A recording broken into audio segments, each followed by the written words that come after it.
Welcome to the Missouri Valley Preview Show with the head coach at the University of Evansville, Robyn Scherr-Wells, who is a great friend of the Valley and a great friend of ours. Robyn, thank you so much for being with us this morning. How's it going? It's going great. We are about just under or just over a week out from official first practice. I'm so excited. It can't get here fast enough. It's been a really fun preseason. It's the appropriate word for you, fast, because I know that's your style. That's the way you like to play. Your pace is one of the top 50 in the country last year. How do you build upon that with your personnel? Yeah, we've got such a young team right now, a lot of newcomers. We have 6 freshmen, 9 underclassmen overall. And we really spent a lot of time this summer just working on what that pace feels like, looks like, our spacing in transition. Because with such a new group, you're kind of starting over as far as teaching that and just really teaching those basics of the spacing. I thought we've done, I thought our players have done a really good job with that, and just, each little workout, just seeing that's coming more and more natural to them. When people talk about pace, one of the things they talk about is how fast you push the ball up the floor. I want to go back to the beginning, like inbounding the ball if the other team scores on you. Talk about your philosophy there, because I don't think that enough people talk about how important that inbounder is to actually initiating your pace.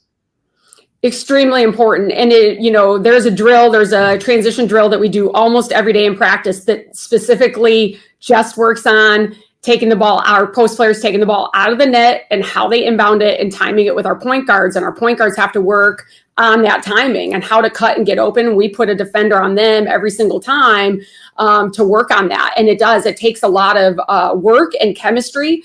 And when you've got 5 post players and 3 point guards taking reps, they all have to learn each other. And so it takes time, but we put a really, really big emphasis on doing that almost every single day in practice. Robyn, when you're breaking down pace and you're evaluating your team, are you trying to do certain things in the first 10 seconds of the shot clock, the next 10?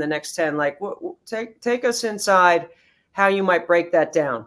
Yeah, we don't concentrate too much on the time on the clock, but it is that initial pace of just how you talked about, whether it's a make or a miss, even on a make, how we inbound the ball and how we push into that first phase of our transition offense. And I tell our players all the time, if we never call a play, if we can play in transition as much as possible, that's what we want.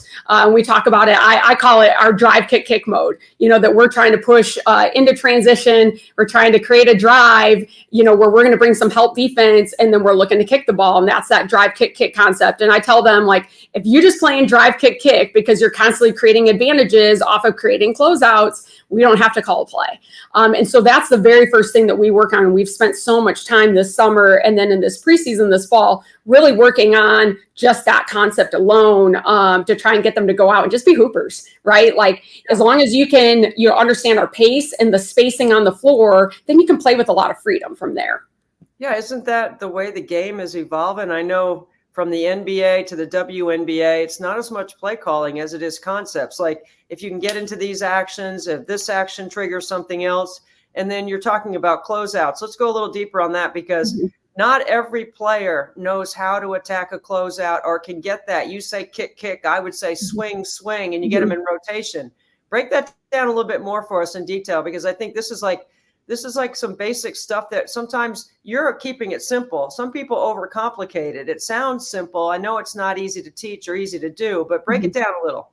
Yeah, it's something that we try to work on when we do a guards post breakdown every day. We do that, pretty much every time within our position groups of just, putting a coach defender out there. When you start it down at the basics, they know how we're closing out. We tell them, okay, we're closing out, high and tight, your rip is going to go to the baseline side, and then we switch it on the low side, your rip's going middle, okay, and then close out short, you got to be ready to catch and shoot the 3. And we really put an emphasis on catch to shoot every single time, and then you make your decision, right? And then you read from there, and then obviously try to build to where it's not scripted. They've got to read the closeout, right? You get more live. And, I've always played fast as a head coach. But I got to give a lot of credit for my time as an assistant coach at Davidson College. It was something that Gail Folks was really good at, of just the whole concept of attacking closeouts, and really spent 3 years in that program, and that really built kind of helped me grow my philosophy in that area too, and we spent a lot of time on that. Okay, so you and I know defense is important, and I know you could talk about defense, but we're not talking about that right here. I mean, because this is just too good basic offensive stuff. This is stimulating for me, because I love talking about this side of the ball. Where you are with your vision in your program, knowing that you took over an incredible rebuild, and this is a rebuild that's not the first time that you've done it. Where are you in your schedule? Yeah. Well, and it's so interesting because I took the job right coming out of the COVID year, and now think of like how drastically our sport has changed in the last 3 years, between not only the transfer portal, which was pretty much hopping at that time anyways, but just the change in landscape in NIL money and all of that. And so rebuilds are never easy. I think they've gotten a lot harder in this current landscape. And so, we had a tough year last year, and that was really disappointing, because I didn't expect kind of in the middle of that to, kind of take that step a little bit backwards for me personally. I'm not sure it was so much backwards in the big picture of things, but, now we've got this really young group, and our freshman and sophomore classes are really our first 2 full recruiting classes that we recruited for, over a year with each group, and just, having these players that I really feel like we can build long-term with. They're 4-year players, and, we've got, some nice upperclassmen that now have spent a year with us. And so I'm really excited about this group. And, while we're young and there's always bumps in the road that come with a young team, like, I think this team's really, really talented. And so it's been just a fun summer with them, and a chance for us to really, again, back to our basics of really pushing in transition. I think we're going to be able to press well with this group. So I'm excited about, what this year is going to look like for us, and really what the future is going to hold for us. Yeah. So this league is somewhat top heavy. There's some really good teams at the top, but there's a lot of room in the middle. And so if you can make a jump to that middle part, you can go to the postseason out of this league now. I mean, that has been established. That's how good this league has become, or has always really historically been. When you're thinking about putting your schedule together in the non-conference and building confidence around your young team, scheduling becomes such a critical part to building that confidence, right? Give us a little bit about your philosophy there, and how you put it together this year. Yeah, just like you said, right? You want to put games on that are going to be, competitive, but a chance to grab some wins and build some confidence. And, we don't want to shy away from playing good teams, but also when you're building, you want to get teams that maybe are also kind of in the similar spot. And so it is that balance of challenging yourself. We've got, we'll go play at Vanderbilt. We've got some good teams on our schedule, and then we've got, just solid mid-major teams on our schedule. Or hopefully, it is a chance, like you said, to really compete and grow and grab some wins, but still prepare us for MVC play. Because, as soon as you hit MVC play, that competition, the physicality, it ratchets up a really big notch, and we want to be prepared for that. So, I think we've put together a nice schedule that's going to have that balance for us this year. Robyn, if your team reflects anything around your energy, your passion, your readiness, you're going to have a great year, and we wish you well. And thank you so much for being with us on the preview show. Thanks, Debbie. Always fun chatting with you, especially about offense. Maggie Hartwig, 6'1" sophomore at the University of Evansville. Thanks for being on the preview show, Maggie. Thank you for having me. Okay, tell us about your health. Are you feeling good? You ready to go? Or have you been able to work on your skill set over the summer? Give us a breakdown. Yeah, so obviously last season I ended with a foot injury, which was a little setback going into postseason, but I worked hard this summer, did what I could to get healthy, and I'm back for good now. What is your role around 6 new freshmen that are trying to learn college and Robyn's system? Yeah, I think my biggest role right now is just being a good influence on them and setting a good example. Being there for them on the court, off the court, just being a good friend and teammate. Well, Maggie, I would believe that you're doing that 100% of your capacity. Now, tell me how you have added to your skill set and what we expect to see in this high-octane offense. Yeah, so I've worked a lot on quicker release on my shot, and then also just getting more comfortable with the ball inside and out. I had the freshman jitters last year at some points in the season, and I really want to be more comfortable in handling the ball with all the pressure that I know will come at me in the MVC. Oh, yeah, you're going to get the top defender most nights. You're at the top of the scouting report. You're the returning double-figure scorer. How do you handle and manage some of that when you know that every night you're going to be a target for other teams' defense? Yeah, I think the biggest part is just knowing that I can rely on my teammates to be there when I need a kick out or whatever it is that the situation entails. I can, with this team especially, I know I can rely on my teammates to be there for me and to be able to score when I can't. Yeah. Well, scoring is what we like to talk about on the Missouri Valley Preview Show, and I know Coach Wells cares about that as well. In the summer, concepts, closeouts, pace, these seem to be all part of your vernacular every day. Tell us a little bit about what it's like in practice when you're trying to play with this kind of pace. Yeah, I think the biggest thing is just like going 100% all the time, which we have no problem doing. Our effort is always constantly there, and it's just, working on those tiny little details so that it becomes more natural and gets the flow of the game going for games. So you are a two-sport athlete in high school. You played volleyball as well as basketball. Tell me why playing two sports has enabled you to be such a good athlete. I think just being on the court as much as possible, and with playing volleyball as well as basketball, I developed a different kind of skill set and athleticism that some volleyball aspects you don't always practice in basketball, and so I think being able to have a well-rounded skill set has definitely improved on my basketball abilities. Do you think the training to prepare to be a volleyball player and the training that comes with, I'm talking like strength and conditioning that comes with a basketball player, do you think they're similar or completely different? I think there are similarities to it, but obviously there's different focal points. Basketball, you're running a lot. So you don't do as much running in volleyball, but then volleyball focuses more on like the jumping and the plyometrics and stuff like that. So there's definitely similarities, but lots of differences as well. Yeah, that's what makes you so well-rounded in your game. And besides the foot injury, you're overall healthy. Tell me a little bit about the influence of your parents. I know they both were Division I athletes. Tell me a little bit about what it was like growing up in a household with two D1 athletes.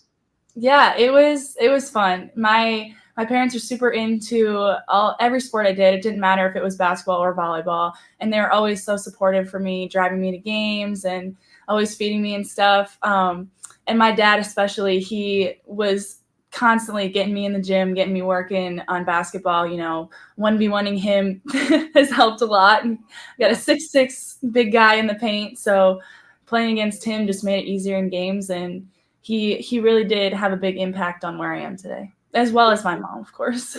Well, when you're 6'1" and you're going against a 6'6" dad who's got some size and length, how important it was learning the proper footwork to be able to score? Yeah, I mean, getting around him was difficult, especially like kind of getting my body into him to work to finish around him and stuff. So I think that has a big thing to do with why my skill set transfers over into what I do here on the court.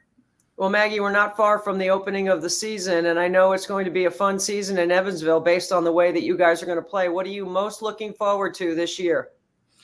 I'm just looking forward to play with my teammates and win some games. All right, that's Maggie Hartwig. Thank you so much, Maggie, for being with us on the preview show. Maggie, the sophomore at the University of Evansville. Keep your eye on her. Tené Smith's going to be running this high-octane attack for the University of Evansville. Tené, thanks for being with us. Thank you for having me. 5'6" baller, ready to go. You're going to take a more prominent role this year, I'm assuming, right? Yeah. Tell us about it. I'm hoping to. I'm coming back from an injury, just working on getting healthy, but I'm really excited to take that leadership role. When I do get back, I feel like we have really good point guards in the making, but we're young, and I'm young too, so I feel like we're going to be in a position to all learn from each other and just be ready to push. To me, what makes a really good point guard is a point guard who can answer what I call the 3 W's: who to get the ball to, when, and where. You got a lot of new personnel to learn. How's it going? It's going well. I think being on the court is a good place to learn, but also being on the sideline is an even better place to learn because I'm able to see all of my teammates and my peers from a different like viewpoint. So I'm really able to see who's what, when are they most successful, and where would I get them the ball if I was on the court.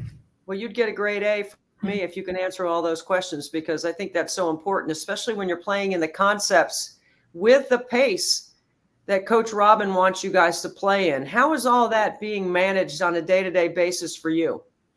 For me, I think because I was a part of her system last year, I feel like I haven't really lost the knack of what she's looking for. But I feel like in practice, she's very particular with the type of pace that she wants. And I would say almost every single drill we do goes back to that. So I'm not like doubtful, or I'm not nervous that that same pace isn't going to be carried over into the season just because a few people are not on the court. Like, I trust that we're going to deliver.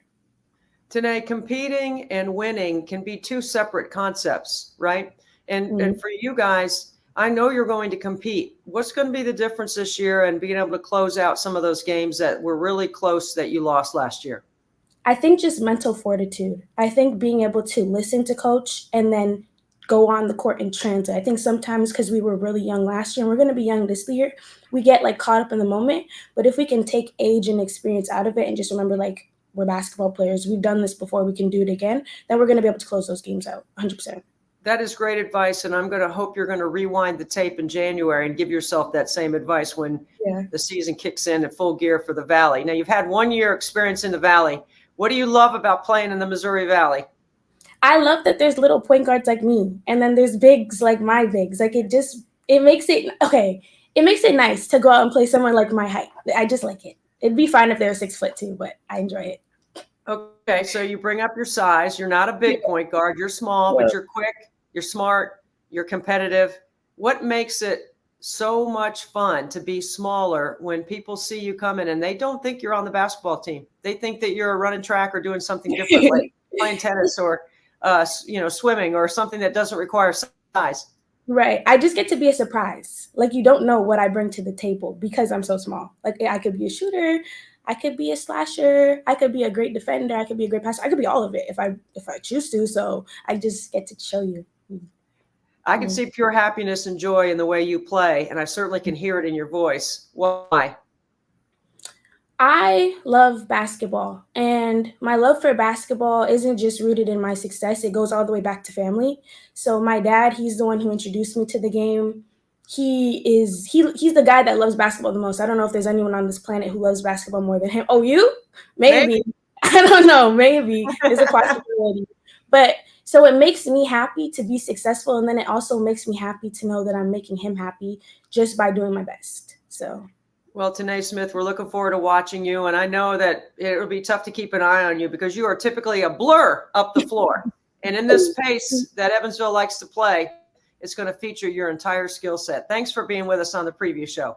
Thank you for having me.